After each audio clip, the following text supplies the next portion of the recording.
Morning, everyone. I'm Joel, and for my civilization subject, I will be doing a movie review on the film that is Gladiator. And Gladiator is a film that's centralized around gladiator games in the Roman Empire. So, let's get started. We have a protagonist named Maximus and an antagonist named Commodus.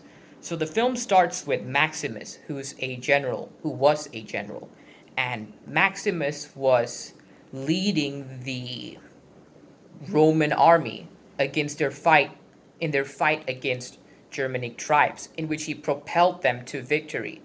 And this in turn led to him being congratulated by the Emperor Marcus, who told him that he was more fitting for this role than his own son Commodus, simply because of the aforementioned victory against the Germanic tribes which he had led.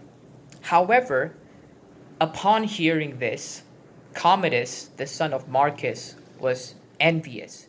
He was infuriated.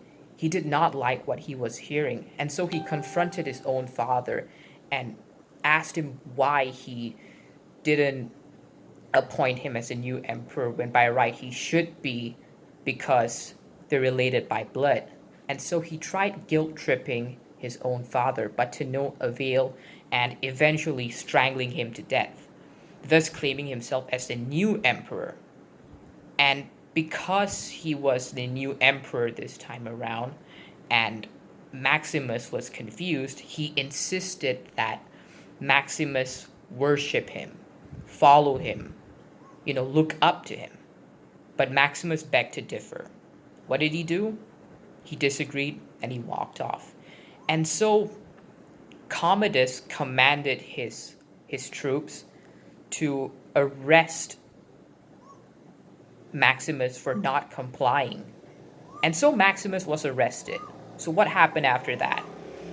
Basically, he was caught by the troops, but he managed to free himself just by killing them. And he was told beforehand that his wife and his son would be murdered as well. And knowing this, upon killing those captors, he proceeded to go and rescue his family, but it was too late for him.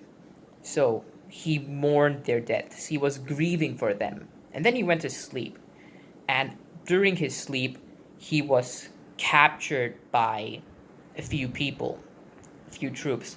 So when they captured him, they put him up on the slave market. So he was enslaved in the story. That was what happened. He was enslaved. And so he was sold to Proximo, who was a gladiator trainer. Because once Commodus took over, prior to Commodus, when Marcus was ruling, he banned gladiator games because they were brutal, violent, atrocious. But Commodus, he begged to differ, and he brought the gladiator games back.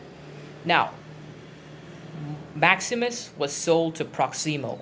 Proximo saw potential in Maximus because of his background. He was a general, a fighter, a leader. So Proximo took Maximus under his wing and trained him to be a gladiator. And so he participated in gladiator games, which explains the movie title, Gladiator.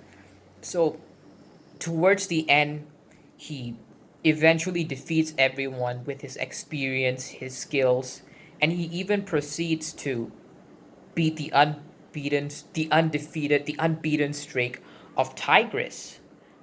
Although at the end of the day, he did spare him. So Commodus was infuriated, and he was feeling vulnerable. So he wanted to do something about Maximus. He wanted to stop him. He wanted to fight him. And so they fought, and they injured each other, of course.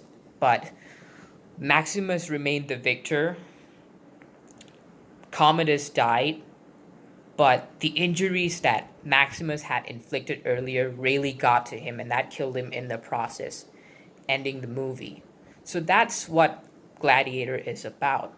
It's about one of the biggest games during the Roman Empire, gladiator games.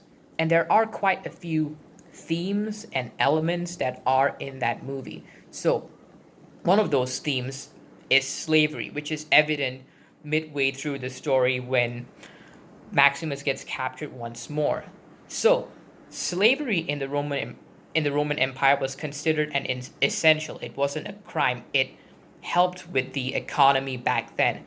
But people also used this to their advantage for their businesses, especially gladiator trainers, which explains why Maximus, amongst a few other people, were enslaved and bought over. They were trained to be gladiators because this was a business opportunity for people who ventured into this sport, who were invested into that sport. So, slavery was one of those themes in that movie, and in fact, the biggest theme there was. And you could also look at the scenery itself, the aesthetics of Rome back in the day. And society was obsessed with gladiator games. It was always a big thing in Rome. And that is why they loved it so much. They even throughout the film you could hear the extras, the side characters. They're always talking about this game. Even the children were interested in knowing about the gladiator games. And so that is what Gladiator is about, the main element that is slavery. But you also have political greed through the actions of Commodus. He wanted more than just power, he wanted to take over, and he did not like Maximus. He wanted to get rid of him because he felt vulnerable. And then that didn't matter to Maximus because he wanted to make a sacrifice. He wanted to free his own people, his fellow gladiators. So he made that sacrifice. He fought that guy. He fought the emperor, the new emperor, and he defeated him. So, to conclude, Gladiator is a film that encapsulates Roman culture, the aspect that is slavery and the gladiator games. And not to mention the inclusion of course, the Colosseum. What is the Roman Empire? And what are the gladiators and their games without without the Colosseum? And so that concludes my review. Thank you for listening.